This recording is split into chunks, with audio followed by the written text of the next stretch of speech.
ముఖం కరోతి వాచాలం పంకం లంఘాయతే గిరిం యత్కృపాహం తమహం వందే శ్రీగురో దీనతారిణం పరమానందం మాధవం శ్రీచైతన్యమీశ్వరం.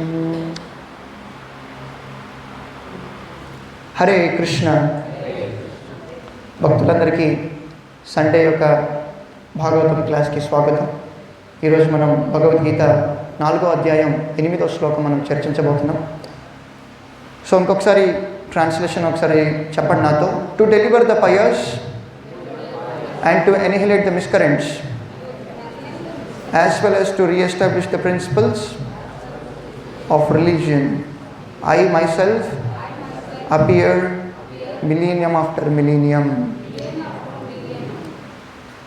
ఇక్కడ అర్జునుడికి శ్రీకృష్ణుడు చాలా ముఖ్యమైనటువంటి అంశాలు భగవంతుడు ఇక్కడ చెప్తున్నారనమాట. 3 ముఖ్యమైనటువంటి అంశాలు మనం ఇక్కడ చర్చ చేసుకోవచ్చు. మొదటిగా భగవంతుడు ఏం చెప్తున్నారంటే సాధువుల్ని రక్షించడం, రెండవది దుష్టుల్ని సంహరించడం, మూడవది ధర్మాన్ని స్థాపించడం. ఈ 3 విషయాలు, ఈ 3 అంశాలు మనం భగవద్గీతలో ఈరోజు చర్చించుకోబోతున్నాం. ఈ శ్లోకంలో ముఖ్యంగా ఈ 3 అంశాల గురించి కృష్ణుడు వివరించారనమాట. సాధువుల్ని రక్షించడం, దుష్టుల్ని శిక్షించడం మరియు ధర్మాన్ని స్థాపించడం. సహజంగా పరిత్రాణాయ సాధునా అన్న శ్లోకం మనం తరచుగా ఎన్నోసార్లు వినే ఉంటాం, అవునా? చాలా చోట్ల వినే ఉంటాం. పరిత్రాణాయ సాధూనాం వినాశాయ చ దుష్కృతాం ధర్మ సంస్థాపనార్థాయ సంభవామి యుగే యుగే. చాలామందికి భగవద్గీత చదవకపోయినా సరే ఈ శ్లోకం మాత్రం చాలా చక్కగా కంఠస్థం ఉంటుందన్నమాట. ఓకేనా? సో ఆ రకంగా చాలా ఫేమస్ శ్లోకం కూడా. సో ఈ శ్లోకంలో యొక్క పరమార్థం ఏంటో మనం ఈరోజు తెలుసుకుందాం. పరిత్రాణాయ సాధూనాం. సో భగవంతుడు ఇక్కడ అవతరించడానికి ముఖ్యమైనటువంటి ఒక రీజన్ ఏంటంటే సాధువుల్ని రక్షించడం. సాధువులు అంటే ఎవరిని మనం సాధువుల కింద పరిగణించాలి? ఎవరైతే ధోతి కుర్తాలు వేసుకుంటారో వాళ్ళు సాధువుల కింద పరిగణించాలా?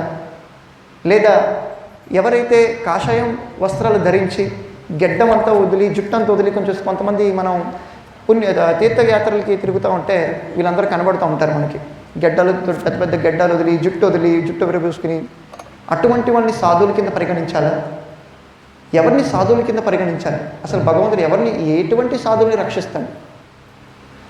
మనం అనుకుంటాం కదా, ఎవరో కాషాయం బట్టలు వేసుకుంటే చాలా స్వామీజీ అని కాలు మీద పడిపోతాం. వాళ్ళని మనం సాధువుల కింద అనుకుంటాం.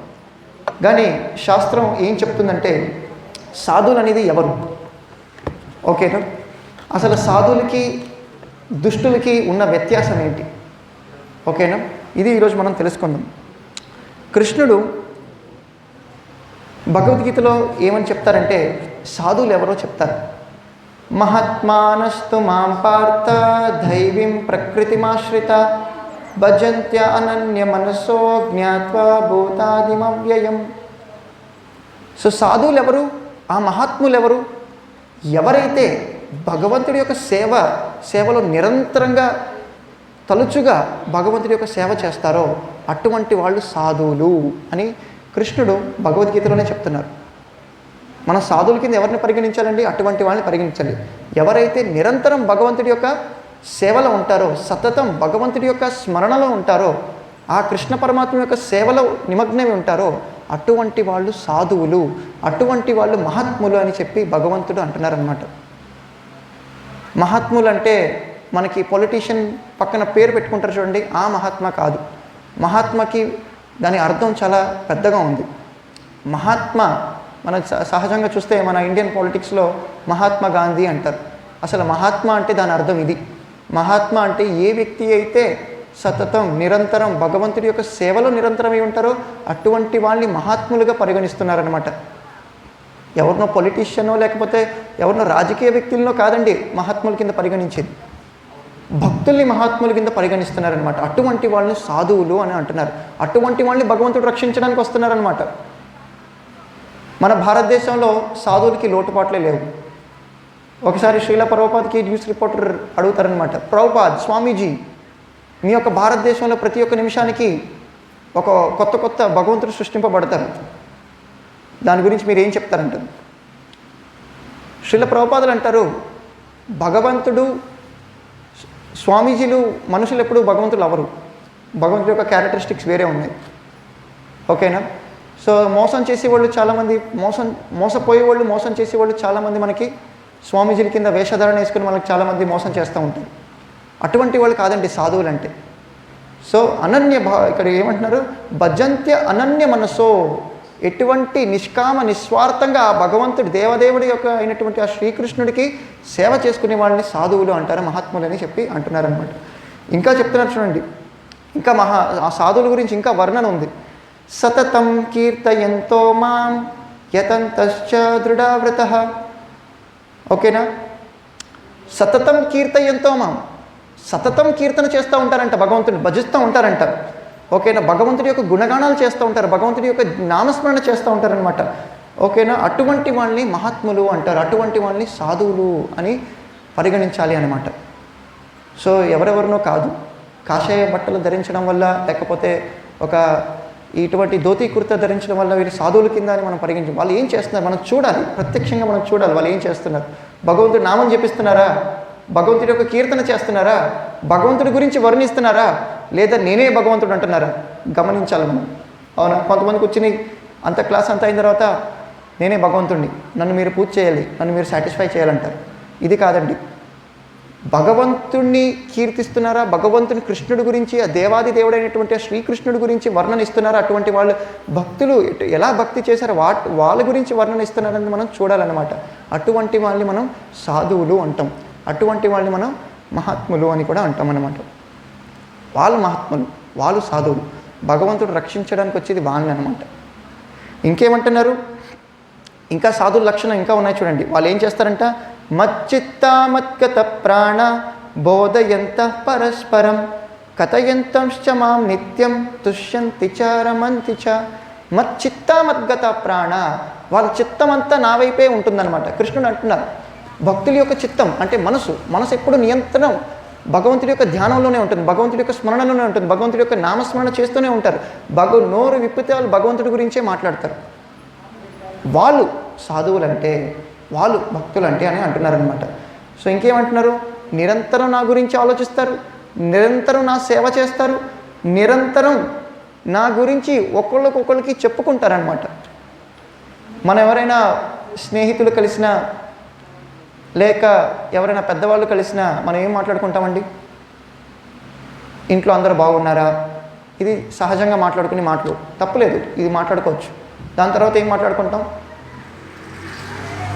అదే కుర్రవాళ్ళు, ఎడ్యుకేషన్ అయిపోయిన కుర్రవాళ్ళు ఇంట్లో ఉన్నారంటే ఏరా ఇంకా జాబ్ రాలేదా అని మాట్లాడతారు.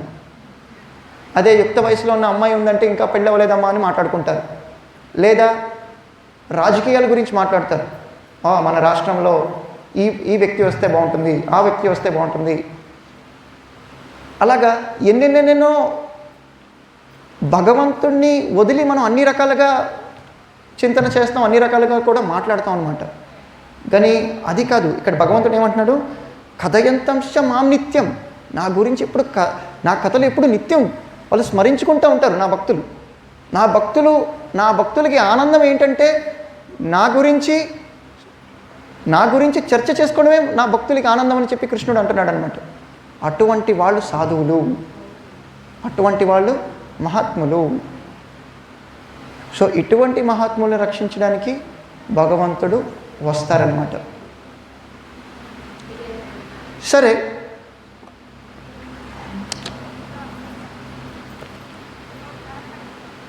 ఎందుకు మనకు ఒక ప్రశ్న రావచ్చు, భగవంతుడు అంటే అందరికీ సమానం కదా, ఎందుకు ఒకళ్ళని రక్షిస్తున్నాడు, ఎందుకు ఒకళ్ళని శిక్షిస్తున్నాడు?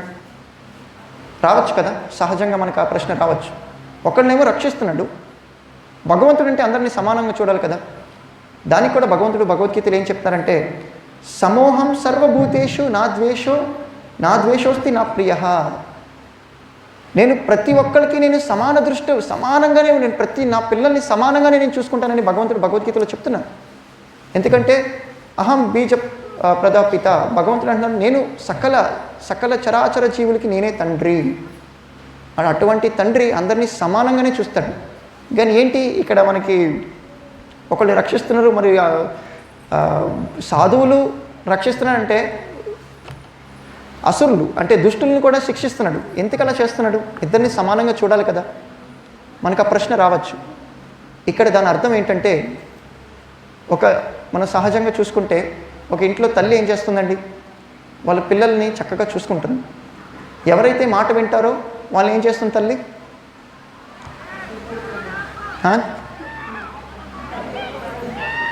ఇంపార్టెన్స్ ఎక్కువ ఇస్తారు. ఎవరైతే పిల్లలు మాట వింటున్నారో వాళ్ళకి ఇంపార్టెన్స్ ఎక్కువ ఇస్తారనమాట. ఎవరైతే అల్లరి చేస్తున్నాడో, చెప్పిన మాట వినట్లేదో వాడిని ఏం చేస్తుంది? కొంచెం కొట్టి చెప్పాల్సి వస్తుంది. దాని అర్థం మొదటివాడు చాలా తల్లికి చాలా ఇష్టమైన వాడు ఇంకొకడు ఇష్టం లేదని కాదని అర్థం. ఆ యొక్క పనిష్మెంట్, ఆ యొక్క గుణపాఠం ఎందుకు చెప్తుందంటే, వీడు నా మాట వింటాడు అని. ఎంత మొదటివాడిని ఏ పిల్లవాడైతే మాట వింటున్నాడో అతన్ని ఎంత చక్కగా ప్రేమిస్తుందో, ఎవరైతే మాట వినట్లేదో వాడిని కూడా అంతే చక్కగా ప్రేమిస్తుంది తల్లి. కానీ ఒకడికి నార్మల్గా చెప్తే వింటాడు, ఇంకొకటికి బుద్ధి చెప్తే వింటాడు. వ్యత్యాసం అది. సో అదేవిధంగా భగవంతుడు భక్తుల్ని రక్షిస్తాడు. మనల్ని రక్షించేది భగవంతుడే.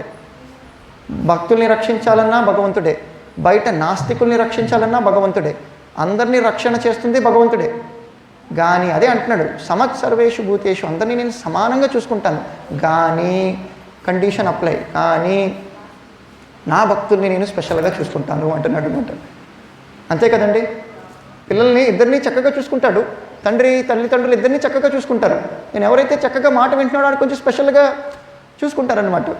వాడు ఎక్కడికి వెళ్ళినా సరే, బయట ఏమైనా డబ్బులు అడిగినా సరే తీసుకోరు, ఎంత కావాలి 100 అడిగితే 500 ఇస్తారనమాట. అటువంటి వాడికి సహజంగా ఎవరైతే మాట విండో వాడు 100 రూపాయలు అడిగినా దేనికి అడుగుతున్నావు, ఏం చేస్తావు ఈ 100 రూపాయలతో, నేను 100 ప్రశ్నలు అడుగుతారనమాట 100 రూపాయలకి. సో ఈ రకంగా ఒక బాధ్యత కలిగిన ఒక పిల్లవాడికి, బాధ్యత లేనివాడి పిల్లవాడికి ఈ రకంగా వ్యత్యాసం ఉంటుంది. సహజంగా మన ఇంట్లో కూడా చూడొచ్చు. అదే రకంగా భగవంతుడు కూడా చెప్తున్నారనమాట. భగవంతుడు సకల చరాచర జీవులు నేను సమానంగా చూసుకుంటాను, కానీ ఎవరైతే నా యొక్క చింతన చేస్తారో, ఎవరైతే నా యొక్క భక్తి చేస్తారో అటువంటి వాళ్ళకి నేను ఏం చేస్తాను? స్వయంగా స్పెషల్గా నేను రక్షణ ఇస్తానని చెప్పి భగవంతుడు అంటున్నాడు అనమాట. ఓకేనా? సో ఇది సాధునా అంటే. ఓకే, ఇక్కడ రెండో అంశం చూసుకుందాం. రెండో అంశం ఏంటి? వినాశాయ చ దుష్కృతం. వినాశాయ చ దుష్కృతం అంటే ఏంటంటే, మూర్ఖుల్ని, నాస్తికుల్ని, అసురుల్ని భగవంతుడు భగవంతుడు వాళ్ళని ఏం చేస్తాడు? సంహరించడానికి అవతరిస్తారు. ఇంతకీ దుష్కృతం అంటే ఏంటంటే, కృతం అంటే చాలా మేధావి కలిగినవాడు, చాలా మేధావి కలిగినవాడు, చాలా ఇంటెలిజెంట్ని ఏమంటారు? కృతం అంటారు. దుష్కృతం అంటే ఆ మేధావి శక్తిని, ఆ బుద్ధి శక్తిని పాపకార్యాలు చేయడానికి ఉపయోగిస్తారు కదండి, అటువంటి వాడిని ఏమంటారు? దుష్కృతం అని అంటారనమాట. ఓకేనా? అది దాని అర్థం. కృతం అంటే మేధావి, బుద్ధిశక్తి, చాలా మంచి బుద్ధిశక్తి అనమాట. కానీ దేనికి ఉపయోగిస్తారు? పాపకార్యాలు చేయడానికి ఉపయోగిస్తారు. ఉదాహరణకి మనం చూడొచ్చు, కాలేజీలో ప్రొఫెసర్స్ ఉండొచ్చు, పిహెచ్డి చేసిన సైంటిస్టులు ఉండొచ్చు. వీళ్ళందరూ ఏం చేస్తారండి? గొప్ప థీరీలను ఇస్తారనమాట. డిఫరెంట్ థీరమ్స్ ఇస్తారు. ఫిజిక్స్లో బిగ్ బ్యాంగ్ థియరీ అని ఒక థియరీ ఉందన్నమాట. ఫిజిక్స్లో బిగ్ బ్యాంగ్ థియరీ అంటారు.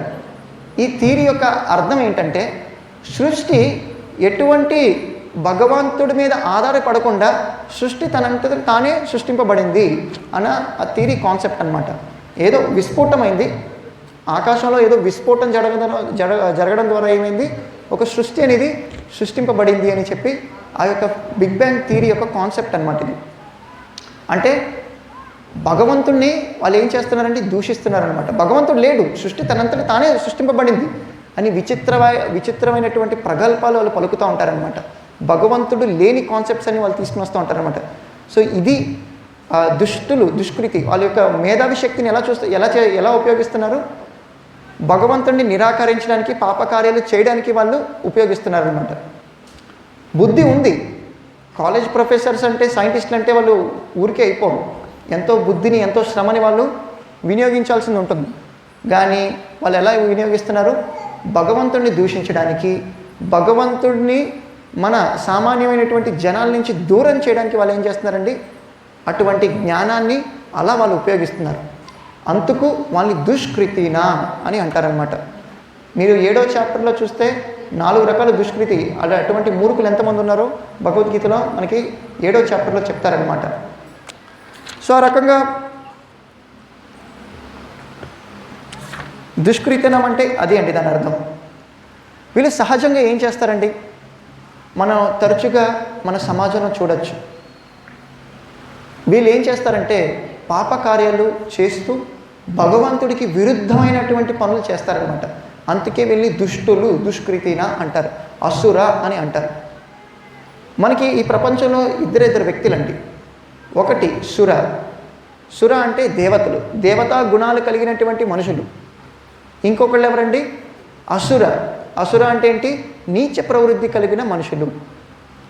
ఓకేనా, 2 రకాల వ్యక్తులు. అవునా, మంచోళ్ళు ఉంటారు, చెడ్డవాళ్ళు కూడా ఉంటారు. మంచోళ్ళు ఏముంటాయండి, మంచి లక్షణాలన్నీ కనబడతాయి. అవునా, ఒకరికి సహాయం చేస్తారు, అనేక రకమైనటువంటి మంచి లక్షణాలు అన్నమాట, దైవీ లక్షణాలు.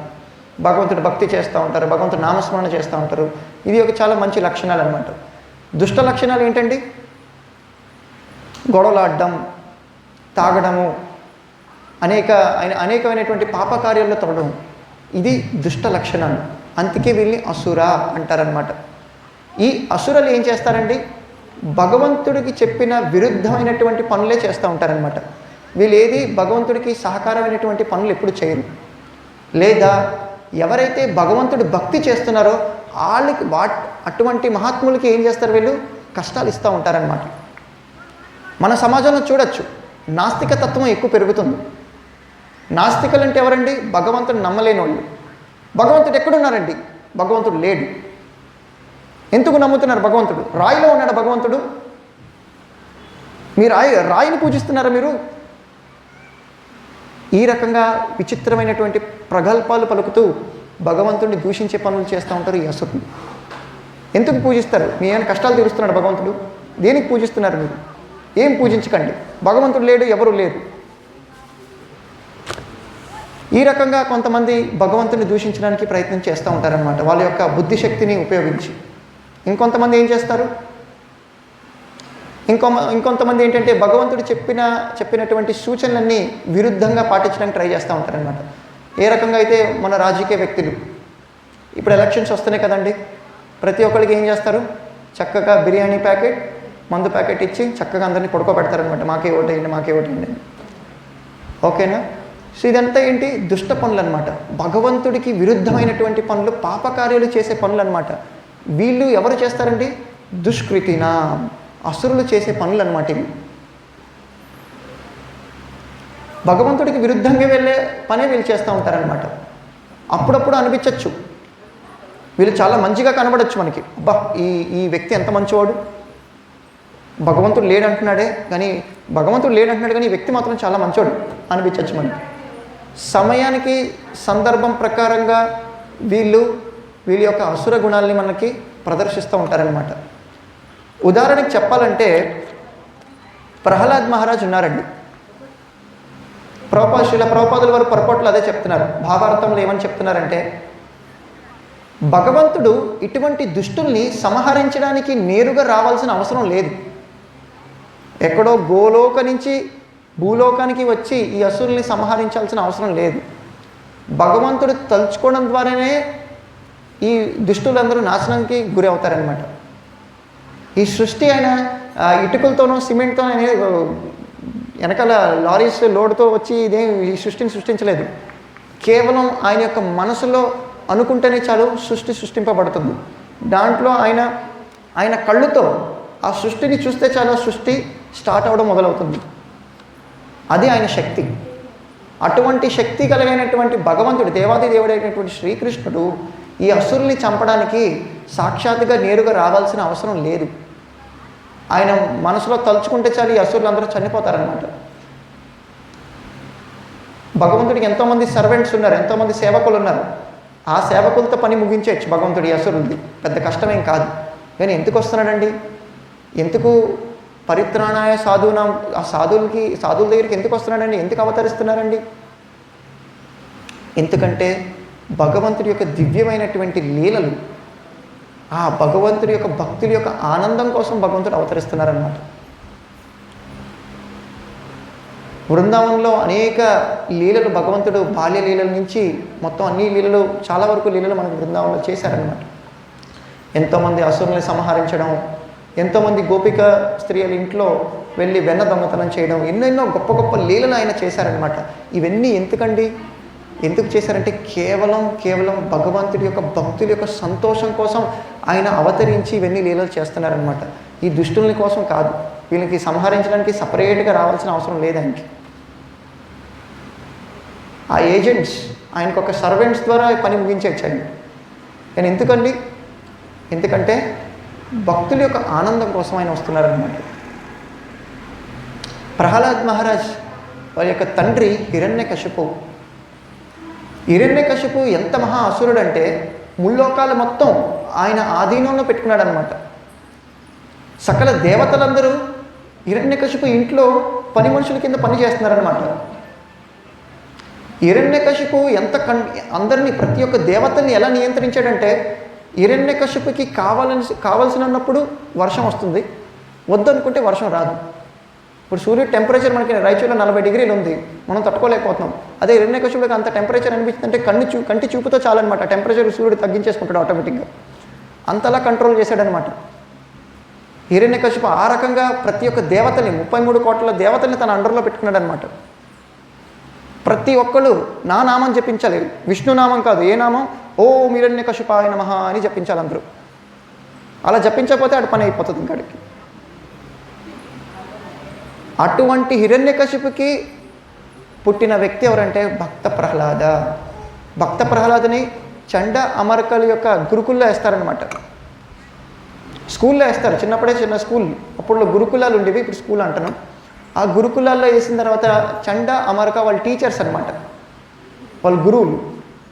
వాళ్ళ యొక్క సిలబస్ ఏంటంటే, వాళ్ళ యొక్క పఠ్యక్రమం ఏంటంటే, మనుషుల్ని ఎలా పీడించాలి, బ్రాహ్మణుల్ని ఎలా కొట్టాలి, యజ్ఞ యాగాల్ని ఎలా నష్టం చేయాలి, గోవుల్ని ఎలా చంపాలి, ఇంకొకరికి ఏ రకంగా ఇబ్బందులు పెట్టాలి, ఇంకొకరికి ఏ రకంగా కష్టాలను ఇవ్వాలి. ఇది మంచి కరికులం సిలబస్ అనమాట. రోజు వీటి మీద వాళ్ళకి ట్రైనింగ్ ఇస్తూ ఉంటారనమాట. ప్రహ్లాద్కి చక్కగా ఈ సిలబస్ మీద చక్కగా ట్రైనింగ్ ఇచ్చిన తర్వాత హిరణ్యకశిపు దగ్గర తీసుకుని వస్తారనమాట. హిరణ్యకశిపు ముల్లోకాల అధిపతి ప్రహ్లాదుని తొడ మీద కూర్చొని పెట్టించుకుని, నాయన ప్రహ్లాద, నువ్వు నీ గురుకులంలో ఏం నేర్చుకున్నావు నాయన అంటే, శ్రవణం కీర్తనం విష్ణువునా. షాక్ అయిపోతాడనమాట. ఇదేంటి సిలబస్ ఏమైనా మారిందా, గురుకులంలో ఏమైనా తప్పు చెప్తున్నారా, ఈ విష్ణు అన్న పదం ఎక్కడి నుంచి వచ్చింది, ఎంత ధైర్యం ఉంటే నువ్వు విష్ణు యొక్క స్మరణ చేస్తావు అని చెప్పి ప్రహ్లాదుని తన యొక్క తొడపై నుంచి ఏం చేస్తాడంటే విసిరేస్తాడు. కన్న కొడుకుని చంపడానికి అనేక రకమైనటువంటి ప్రయత్నాలు కూడా చేస్తాడనమాట. ఎందుకు? కేవలం భగవంతుడి యొక్క భక్తి చేయడం ద్వారా, కేవలం భగవంతుడి యొక్క స్మరణ చేయడం ద్వారా అతనికి అంత కోపం వచ్చిందనమాట. అప్పటి వరకు ప్రేమగానే చూసుకుంటున్నాడు ప్రహ్లాదుని, మంచిగా గురుకులలో చదివిస్తున్నాడు, చక్కగా అన్ని రకాలైనటువంటి ఒక తండ్రిగా ఏ రకమైనటువంటి కర్తవ్యాలు నిర్వహించాలో అన్ని రకాలుగా కర్తవ్యాలు నిర్వహిస్తున్నాడు అనమాట. కానీ అతనిలో ఉన్న తప్పేంటంటే, ప్రహ్లాదులో ఉన్న తప్పేంటంటే, కృష్ణుడి యొక్క స్మరణ చేయడం తప్పైంది.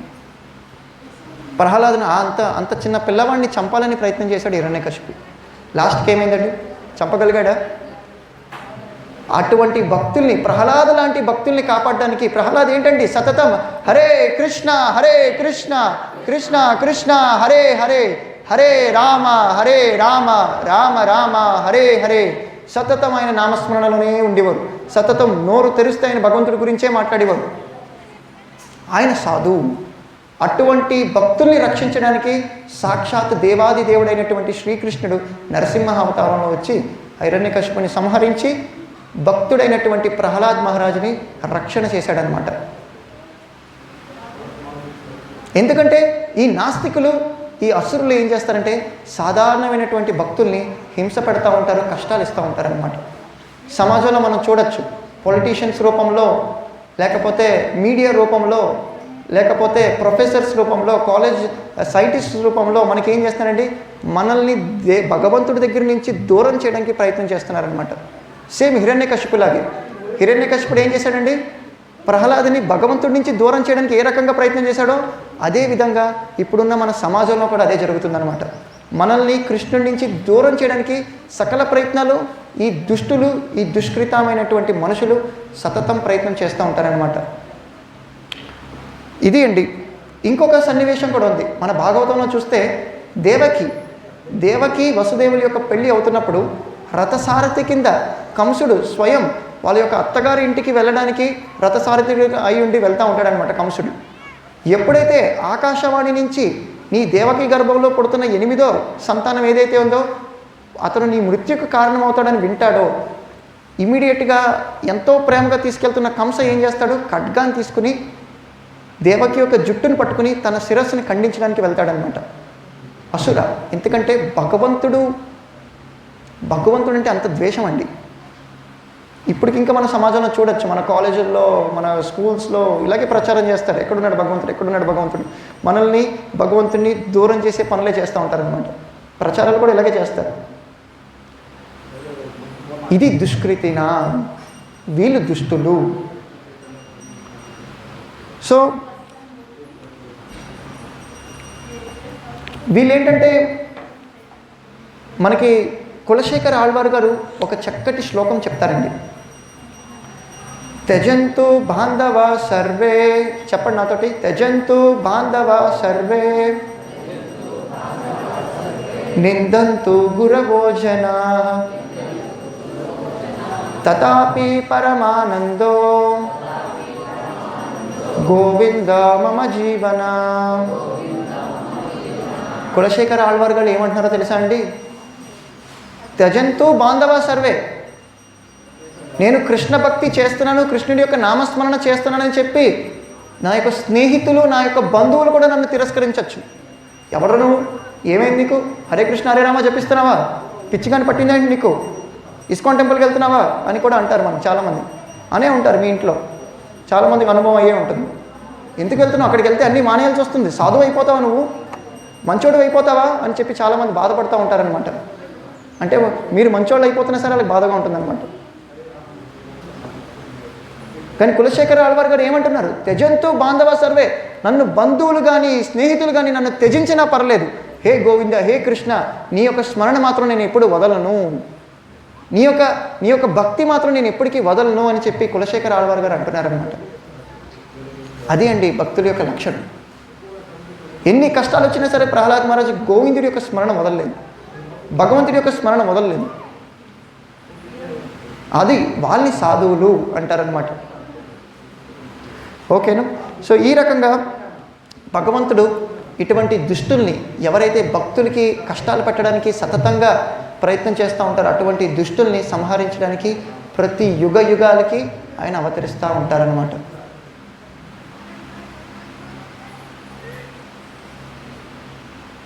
అలాగే ఈ శ్లోకంలో 3వ ఘట్టం కూడా ఉంది. మొదటి 2 మనం చర్చించుకున్నాం, పరిత్రాణాయ సాధూనాం, అసలు సాధువులు ఎవరో మనం చర్చించుకున్నాం. రెండోది ఏంటండి, దుష్కృతిన, అసలు మూర్ఖులు ఎవరో అనేది కూడా మనం చర్చించుకున్నాం. ఇంకోటి ఏం చేస్తున్నాడు భగవంతుడు, సాధువుల్ని భక్తుల్ని రక్షిస్తున్నాడు, దుష్టుల్ని శిక్షిస్తున్నాడు, ధర్మాన్ని స్థాపిస్తున్నాడు. అసలు ధర్మం అంటే ఏంటండి? మనం అనుకుంటాం ధర్మం అంటే నేను హిందువుని, లేదా ధర్మం అంటే కొంతమంది అంటారు నేను క్రిస్టియన్ని, ఇంకొంతమంది ధర్మం అంటే ఇండియన్ కాన్స్టిట్యూషన్ అని కూడా అంటారు, సంవిధాన, మన భారతీయ కాన్స్టిట్యూషన్ అనమాట, ఇదే నా ధర్మం. ఏముంది మీ భగవద్గీతలో, రామాయణంలో మా యొక్క కాన్స్టిట్యూషన్ ఏమంటారు, కాన్స్టిట్యూషన్ ఏమంటారు, సంవిధానం, కన్నడలో సంవిధానం అంటారు కదా. ఎస్, ఇదే మా యొక్క ధర్మం. కొంతమంది మేము హిందువులు, కొంతమంది మేము ముస్లింలు, కొంతమంది క్రిస్టియన్లు. అసలు భగవంతుడు ఎటువంటి ధర్మం గురించి మాట్లాడుతున్నాడు, ఏ ధర్మం గురించి భగవంతుడు మాట్లాడుతున్నాడు మనం కొంచెం అర్థం చేసుకోవాలన్నమాట. సో ఏ ధర్మాన్ని ఆయన పునర్స్థాపించబోతున్నాడు ఇక్కడ చెప్తున్నారు చూడండి. మనం సాక్షాత్గా భగవంతుడి యొక్క అంశం, మమై అంశ జీవలోకే జీవభూత సనాతన. మనం ఎవరండి, భగవంతుడి యొక్క అంశలం. మన నిత్యమైనటువంటి మన పని ఏంటంటే ఆ చక్కగా ఆ దేవాది దేవుడైనటువంటి శ్రీకృష్ణుడి యొక్క పాద పద్మాలకి మనం సేవించుకోవడం. ఇది మన నిజమైనటువంటి అస్తిత్వం అన్నమాట. కానీ మనం ఏం చేస్తున్నామండి, మనం మర్చిపోయాం. ఒక ఉదాహరణకి చెప్తాను చూడండి. చక్కెర ఉంది. చక్కెర యొక్క ధర్మం ఏంటి? చక్కెర యొక్క ధర్మం ఏంటి? గట్టిగా చెప్పండి. చక్కెర యొక్క ధర్మం ఏంటి? తీపిగా ఉండడం. ఓకే. మిరపకాయ యొక్క ధర్మం? సో దాని యొక్క స్వభావమే అది. చక్కెర తినిన తర్వాత మీరు ఎప్పుడు అబ్బా కారంగా ఉందని ఎప్పుడు అనరు. మిరపకాయ తినిన తర్వాత అబ్బా ఎంత తీయగా ఉంది అని కూడా అనరు. ఎందుకంటే దాని స్వాభావికంగా వాటి యొక్క ప్రవృత్తి అదే. చక్కెర తీయగా ఉండడం, మిరపకాయ కారంగా ఉండడం. అదేవిధంగా మన యొక్క ఆత్మ యొక్క స్వభావం ఏంటంటే భగవంతుణ్ణి సేవించడం. అది మన నిజమైనటువంటి ధర్మం అండి. మన ధర్మం ఇది కాదు, ఏదో మనం సృష్టించుకున్న ధర్మాలు కాదు. భగవంతుడు ఎటువంటి ధర్మం గురించి మాట్లాడుతున్నాడంటే మనం మర్చిపోయిన ఆ శాశ్వతమైనటువంటి సంబంధాన్ని, భగవంతుడితో ఉన్న సంబంధాన్ని మర్చిపోయిన సంబంధం గురించి మాట్లాడుతున్నాడు భగవంతుడు. అది నిజమైనటువంటి ధర్మం. ఏంటంటే మనం భగవంతుడి యొక్క సేవ చేయడం అనేటువంటిది మన నిజమైనటువంటి ధర్మం అన్నమాట. అది వదిలేసి మనం ఏం చేసుకున్నామండి, మనకు మనమే ఏవేవో ధర్మాలు సృష్టించేసుకుని ఇలా ఉండాలి, ధర్మం అంటే ఇది, ధర్మం అంటే అది, ధర్మం అంటే ఇండియన్ కాన్స్టిట్యూషన్, ధర్మం అంటే ఈ గ్రంథం, ధర్మం అంటే అది, ధర్మం అంటే ఇది, అనేక సకల ధర్మాలన్నీ మనం సృష్టించుకుని ఎటు కాకుండా మన జీవితాన్ని గడుపుతున్నాం అన్నమాట. మన జీవితం ఎక్కడికి వెళ్తుందో కూడా తెలియట్లేదు. మనకి ఒక క్లారిటీ లేదు, ఒక అర్థం లేదనమాట. అన్ని ధర్మాలు సృష్టించేసుకున్నాం. అందుకే భగవంతుడు కృష్ణుడు చెప్తున్నారు భగవద్గీతలో, సర్వధర్మాన్ పరిత్యజ్య మామేకం శరణం రజ అహం త్వా సర్వ పాపేభ్యో మోక్షయిష్యామి మా శుచః. మీరు సృష్టించుకున్న ధర్మాలన్నీ పక్కన పెట్టి దయచేసి నాకు శరణవ్వండి, నాకు శరణాగతి పొందండి. సకల పాపాల నుంచి నేను మిమ్మల్ని విముక్తి చేస్తాను. ఇది నా గ్యారంటీ అని అంటున్నారు. భగవంతుడు ఆశ్వాసనిస్తున్నాడండి. భగవంతుడు చెప్తున్నాడు నేరుగా, ఇది నా గ్యారంటీ అంటున్నాడు, ఇది నా ప్రామిస్. మనం ఈ జగత్తులో చాలామంది మనకు కూడా ప్రామిస్ చేస్తూ ఉంటారు కదా, ఇది నా గ్యారంటీ అంటారు. దాని గ్యారంటీ ప్రకారంగా ఏది అవ్వదు, ఎవరు చేయలేరు కూడా. కేవలం దేవాది దేవుడు మాత్రమే చేయగలడు. ఎందుకంటే ఆయన మన నిజమైనటువంటి శ్రేయోభిలాషి. భగవంతుడు మన నిజమైనటువంటి మేలు కోరుకునేవాడు అనమాట. అందుకే ఆయన మాత్రమే మనల్ని రక్షించగలడు. ఎంతోమంది రాజకీయ వ్యక్తులు అనొచ్చు, నేను మీకు ఇచ్చేస్తాం, అది చేస్తాం, మాకు ఓటేయండి, ఇది మా ప్రామిస్ అంటారనమాట, ఇది మా మాట అంటారనమాట. ఏం చేస్తారండి? 5 years ప్లాన్ అయిపోతుంది, ఒకటి ఎగ్జిక్యూట్ అవుతుంది, ఒకటి అవ్వదు. కానీ భగవంతుడు అలా కాదండి. భగవంతుడు నేరుగా బోల్డ్గా చెప్తున్నాడు, సర్వధర్మాన్ పరిత్యజ్య మామేకం శరణం రజ. సర్వ పాపాలు ఎన్ని జన్మల నుంచి ఎన్ని పాపాలు చేసుకున్నా మనకు తెలియదు, అన్నిటి నుంచి నేను విముక్తిని నేను చేపిస్తానని చెప్పి భగవంతుడు సాక్షాత్తుగా ఆశ్వాసనిస్తున్నాడు. మన యొక్క స్వభావాన్ని మనం మర్చిపోయాం. ఏంటంటే అది భగవంతుడు సేవ చేయడం అనేటువంటిది మన స్వభావం అనమాట. భగవంతుడి యొక్క నామస్మరణ చేయడం అనేది మన స్వభావం అనమాట. భగవంతుడిని కీర్తించడం మన స్వభావం అనమాట. అందులోనే మనం ఆనందంగా ఉంటాము. మనం ఆనందంగా ఉండడానికి ఎన్నెన్నో అనేక అక్కర్లేని విషయాలని మనం సృష్టించుకున్నామండి. మనం ఆనందంగా ఉండడానికి సినిమా పాటలని, మనం ఆనందంగా ఉండడానికి రకరకాల తిండి పదార్థాలని, హోటల్స్ అని, క్లబ్స్ అని, డ్యాన్సెస్ అని ఎన్నెన్నో సృష్టించుకున్నాం మనం ఆనందంగా ఉండడానికి. కానీ ఎందుకంటే ఇవన్నీ అనుభవిస్తున్నా సరే ఎందుకు ఆనందంగా ఉండలేకపోతున్నారు అందరూ? ఎందుకంటే మన స్వధర్మం అది కాదు కాబట్టి, ఎందుకంటే మన యొక్క అస్తిత్వం అది కాదు కాబట్టి. అట్లలో మనం ఎంత చూసినా సరే మనకు బోర్ కొడుతుంది అనమాట. ఎంత చూసినా సరే బోర్ కొడుతుంది. ఒక సినిమా మీరు 10 సార్లు చూసారు, ఒక్కసారి 2 సార్లు చూసారనుకోండి, ఒక 3 సార్లు చూసారనుకోండి, ఇంక 4వసారి మీకు చూడబుద్ధి అవ్వదు. అది దాని అస్తిత్వం. దానికి అందుకే భగవద్గీతలో కృష్ణుడు చెప్తారనమాట, ఏహి సంస్పర్శ చాభోగా దుఃఖయోనివ ఏవతే ఆద్యంతవంత కౌంతేయ. మనం ఏదైతే ఆనందం, సంతోషం అని మనం సృష్టించుకున్నామో దానికి ఆది అంతం అనేది ఉంది. Starting point, ending point. నిరంతరం మనం ఒక దాని మీద ఆనందంగా ఉండలేము. రోజు హోటల్స్లో తింటూ ఉంటే మీకు ఒక రోజు ఆనందంగా ఉంటుంది, 2 రోజులు ఆనందంగా ఉంటుంది, 3 రోజులు హాస్పిటల్లో అడ్మిట్ అవుతారనమాట హోటల్స్లో తింటూ ఉంటే. ఎందుకంటే ఒక రోజుకి స్టార్టింగ్ పాయింట్ ఆనందం అనేది ఒక స్టార్టింగ్ అయింది, ఎండ్ హాస్పిటల్లో అయిందనమాట. ఓకే. ఇది starting point and ending point అనమాట. మన ఆనందం ఇలా ఉంటుంది, కానీ నిజమైనటువంటి ఆనందం ఎక్కడ ఉంటుందండి? ఆ గోవిందుడి యొక్క సేవ చేయడం ద్వారా, ఆ కృష్ణుడి యొక్క సేవ చేయడం ద్వారా. మనం అందరూ ఏమనుకుంటున్నామంటే భగవంతుని మర్చిపోయి నేనే భగవంతుడు, అందరూ నా తృప్తి కోసం సేవ చేయాలి, అందరూ నా కోసం వర్క్ చేయాలి, నా కోసం పని చేయాలనుకుంటున్నాం. మనం ఒక భ్రమింపబడి మనం ఏమనుకుంటున్నామంటే అందరూ నా కోసం వర్క్ చేయాలి, నా కోసం నేను సంతోషంగా ఉండాలి, నేను సంతోషంగా ఉండాలని స్వార్థపరుల కింద తయారైపోయామన్నమాట మనం. భగవంతుడు ఆ మర్చిపోయినటువంటి ధర్మాన్ని స్థాపించడానికి వస్తున్నారనమాట. సంభవామి యుగే యుగే. ఆయనతో ఉన్న సంబంధాన్ని మనం మర్చిపోయి ఈ జగత్తులో మనం జన్మ మృత్యు చక్రాల్లో తిరుగుతున్నాం అనమాట. ఎన్నో కష్టాలు అనుభవిస్తున్నాం మనం. మళ్ళీ వేరే జన్మలు తీసుకుంటున్నాం, మళ్ళీ పుడుతున్నాం, మళ్ళీ చేస్తున్నాం, మళ్ళీ అనేక రకమైనటువంటి రోగాలకి గురవుతున్నాం అనమాట. ఇది మన సఫరింగ్, ఇది మన యొక్క కష్టాలు. ఇవి ఆయన ఎవరిని మర్చిపోయి? ఆ దేవాది దేవుడు అనేటువంటి శ్రీకృష్ణుని మర్చిపోయి. ఈ మన కష్టాలు చూడలేకే భగవంతుడు ఏం చేస్తాడంటే ప్రతి యుగంలో ధర్మ సంస్థాపనార్థాయ సంభవామి యుగే యుగే. ప్రతి యుగానికి ఆయన అవతరించి ఈ మనం మర్చిపోయినటువంటి ఆ ధర్మం అంటే ఏంటంటే భగవంతుడి యొక్క సేవ, భగవంతుడి యొక్క నామస్మరణ. ఇది మర్చిపోయినటువంటి యొక్క ధర్మాన్ని ఆయన పునర్స్థాపించడానికి ప్రతి యుగంలోనే ఆయన అవతరిస్తారనమాట.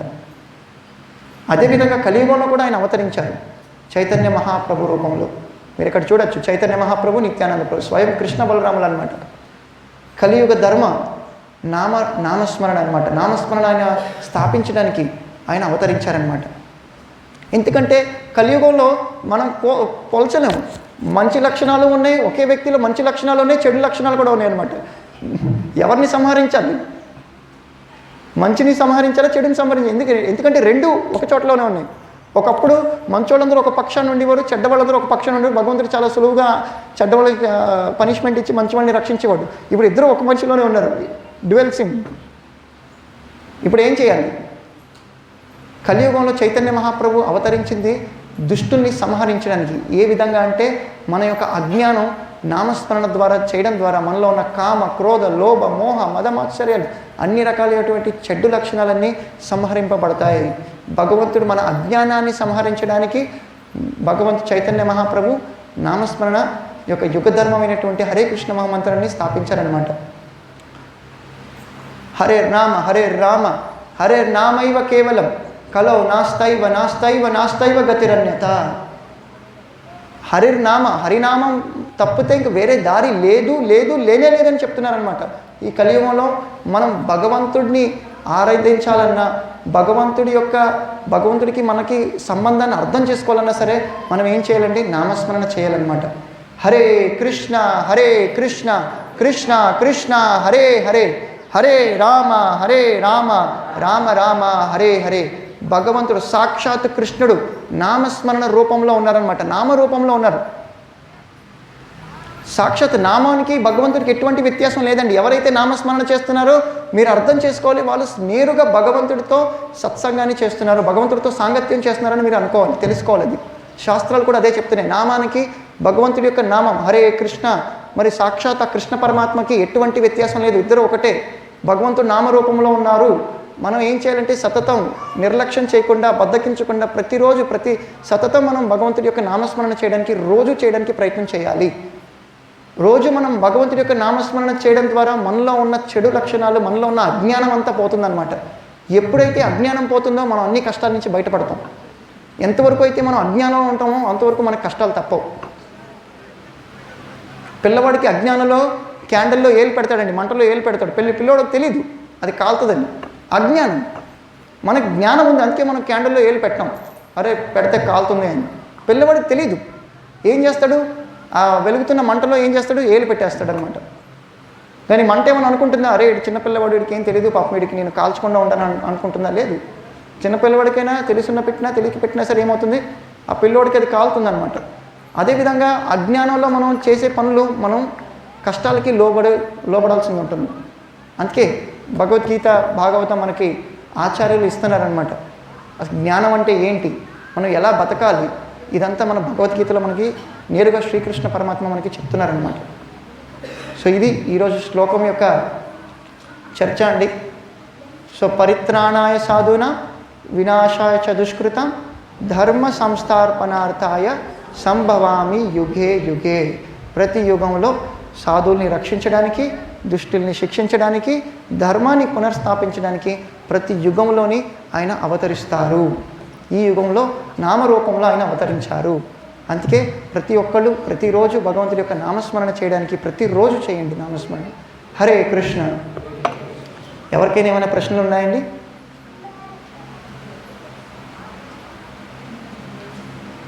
యారిಗಾದ್ರೂ ಏನೇನು ಡೌಟ್ಸ್ ಇದೆನಾ? ಇದೊಕಟೆ ಕನ್ನಡలో మాట్లాడే నేను. ఓకే. శ్రీమద్ భగవద్గీతకి, శ్రీల ప్రభుపాద్కి, అనంతకోటి వైష్ణవృందకి హరే కృష్ణ.